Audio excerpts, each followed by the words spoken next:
Good morning, everyone. Welcome to this online session. In this online session, we will understand about the basics of perihelion and एपीहेलियन. इस class के माध्यम से हम उपसौर और अपसौर की अवधारणा का अर्थ समझेंगे और साथ ही साथ कोशिश करेंगे कि ये देख पाएं कि किस तरह ये दो महत्वपूर्ण घटनाएं यानी पेरीहेलियन एंड एपीहेलियन होती हैं. आप सभी जानते हैं कि आज 3 जनवरी है और 3 जनवरी के दिन हमारा सूरज धरती के सबसे पास होता है. इस घटना को हम पेरीहेलियन कहते हैं और साथ ही साथ हम जब सूरज से सबसे दूर होते हैं 4 जुलाई का वो दिन होता है जिसे हम एपीहेलियन कहते हैं. तो इस सेशन में हम इन दोनों का अंतर समझने की कोशिश करेंगे कि ये दोनों घटनाएं कब होती हैं और क्या इनका अंतर होता है.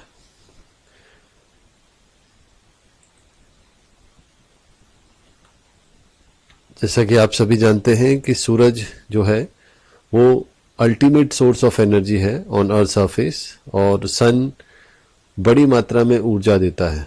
सन हमारे धरती के सबसे पास का तारा है जो हाइड्रोजन को हीलियम में कन्वर्ट करता है और बड़ी मात्रा में ऊर्जा देता है. ये सोलर एनर्जी लाइफ सपोर्टिंग है और इसी के कारण धरती पर और जो और सोलर प्लैनेट्स हैं वहाँ पर बहुत सारी इवेंट्स होती हैं. जैसे अर्थ के पर्सपेक्टिव में यदि हम देखें तो अर्थ पर सन एक डिटरमिनेंटल इफेक्ट डालता है जिसके कारण यहाँ लाइफ होती है और लाइफ सपोर्टिंग कंडीशंस मिलती हैं. जैसा कि हम जानते हैं कि हमारे सोलर सिस्टम के 8 प्लैनेट्स जो हैं सन को रिवॉल्व करते हैं और जो मोस्ट ऑफ द प्लैनेट्स हैं वो सन को इलिप्टिकली यानी ओवल शेप में रिवॉल्व करते हैं. सर्कुलर अगर हम बात करें तो सिर्फ वीनस ही सर्कुलर रिवॉल्व करता है, बाकी सारे के सारे प्लैनेट्स जो हैं इलिप्टिकली रिवॉल्व करते हैं. जब वो इलिप्टिकली रिवॉल्व करते हैं तो जाहिर सी बात है इलिप्टिकल में जो डिस्टेंस है वो कई बार कम हो जाता है और कई बार ज़्यादा हो जाता है. तो जब कोई हेवनली बॉडी और यदि हम अपने सोलर सिस्टम के कंटेक्स्ट में बात करें तो जब कोई प्लैनेट सन के सबसे पास में होता है और घूमते घूमते वो कई बार दूर की स्थिति में आ जाता है.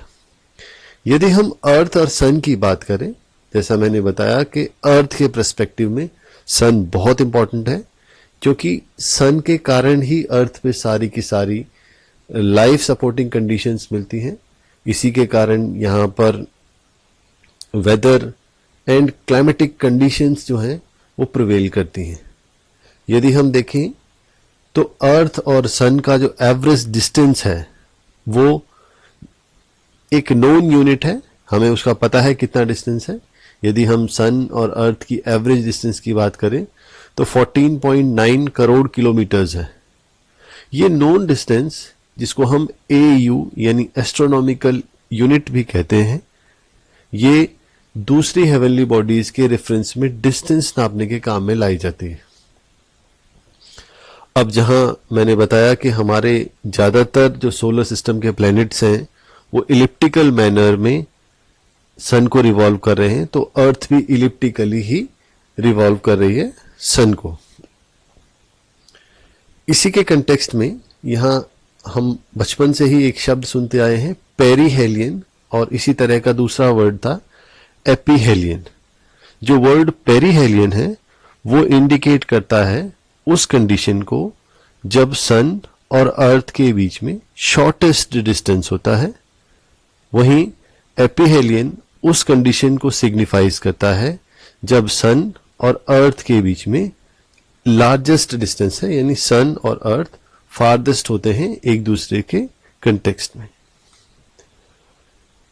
जो वर्ड्स हैं पेरीहेलियन एंड एपीहेलियन, इनका ग्रीक ओरिजिन है और सबसे पहली बार केपलर ने इन वर्ड्स को डिनोट किया सन और अर्थ की कंडीशन को दिखाने के लिए. वास्तव में ये सन की पर्सपेक्टिव में अर्थ की एक ऑर्बिटल पोजीशन है जिसमें डिस्टेंस को ध्यान में रखा जाता है.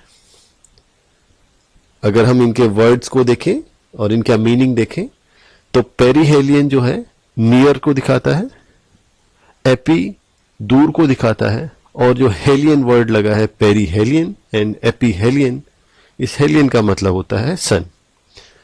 तो इस तरह एक बात स्पष्ट होकर आई कि जब भी कोई हेवनली बॉडी किसी स्टार के ओवल शेप में या इलिप्टिकली चक्कर लगाती है, तो जब वो पास होती है और जब वो दूर होती है, तो उसको डिनोट करने के लिए हम कुछ वर्ड्स का यूज करते हैं। और अर्थ और सन के कंटेक्स्ट में जब सन और अर्थ पास होते हैं तो पेरीहेलियन, और जब सन और अर्थ दूर होते हैं तो उन्हें एपीहेलियन वर्ड से इंडिकेट किया जाता है।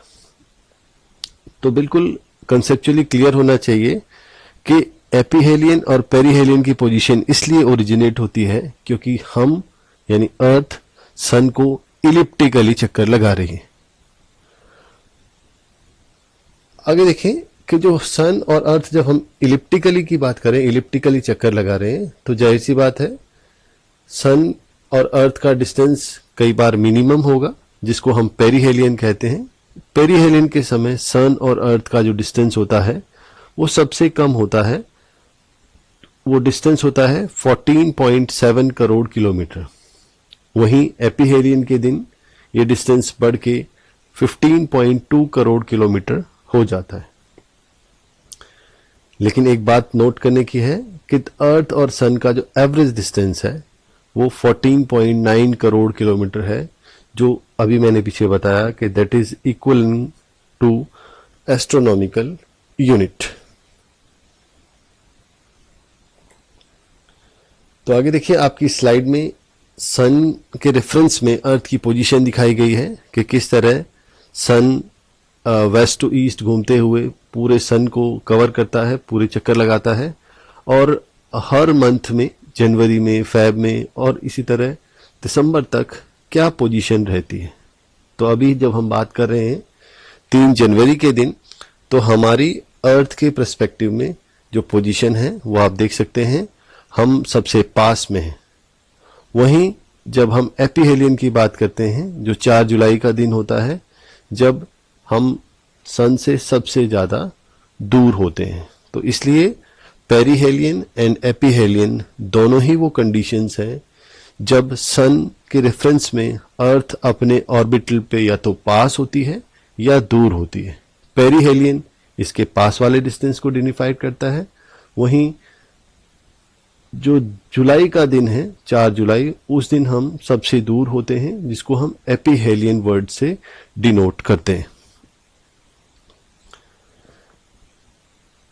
तो आगे देखें, जो अर्थ की पोजीशन है वो कब आती है पेरीहेलियन। पेरीहेलियन आती है रफली 14 डेज आफ्टर विंटर सॉलिसिट, और इसी तरह एपीहेलियन भी जो है वो जून सॉलिसिट के लगभग 14 डेज या 2 वीक्स के बाद में आती है। यदि हम डेट्स के पर्सपेक्टिव में बात करें, जैसा पेरीहेलियन में आपको बता रहा हूं कि आज 3 जनवरी का दिन है, इस दिन पेरीहेलियन होता है, आज हम सन के सबसे पास में होंगे। वहीं एपीहेलियन उस डिस्टेंस को कहते हैं जब हम सबसे ज्यादा दूर होते हैं, जो 4 जुलाई को होगा।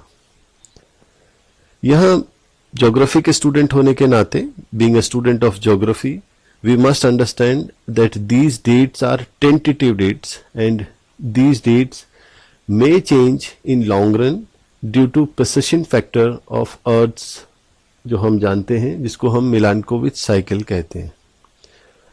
अर्थ का जो ये मिलानकोविच साइकिल के कारण जो प्रिसेशन बदलता है, उसके कारण ये डेट्स जो हैं कम या ज्यादा हो सकती हैं। आप सभी ने इस मिलानकोविच साइकिल का नाम, जब भी आपने कभी अर्थ के पर्सपेक्टिव में क्लाइमेट चेंज की इवेंट्स पढ़ी होंगी, तो ये जरूर पढ़ा होगा। तो आप देखें, इसके कारण सन और अर्थ की पोजीशन में थोड़ा डिफरेंस आता है, इसलिए ये क्लाइमेट को भी प्रभावित करता है, और साथ ही साथ पेरीहेलियन एंड एपीहेलियन की डेट भी बदल जाती है। तो ये आपके सामने एक बहुत ही अच्छा डायग्राम है, जिसमें आप देख सकते हैं कि किस तरह अर्थ का जो ऑर्बिट है वो ओवल शेप है, और अर्थ सन को रिवॉल्व करते समय वेस्ट टू ईस्ट रिवॉल्व करती है, और एक पोजीशन आती है जब हम बहुत पास होते हैं, ये वाली पोजीशन, और उसी तरह जुलाई में हम देखते हैं कि अर्थ जो है सन से बहुत दूर हो जाती है, और इन्हीं दोनों इवेंट्स को हम सेलिब्रेट करते हैं पेरिहेलियन एंड एपिहेलियन के रूप में।